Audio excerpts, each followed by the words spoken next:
Well, hello guys, I'm going to make you have to make a clicking noise like this.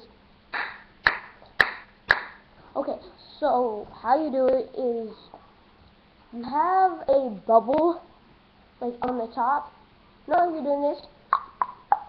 So you have, when it touches the top, you hold it there and you suck in like a little bubble, and your tongue will be like kind of like a taco, like this, but not kind of like a burrito, but you have a tongue up there, like your tongue up here, and you have a little tiny air bubble thingamajiggy, and then you just let it go. It's hard to do, but guys, just go.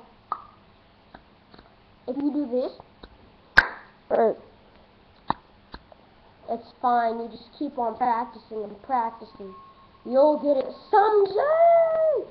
But well, peace out, guys. That's how. Oh, and next video is how to make smoke come out of your mouth when you go. Okay. Well, smoke come out of your mouth is pretty easy. So peace out, guys. I'll teach you that some other day. Peace. Oh, sorry, I didn't stop it.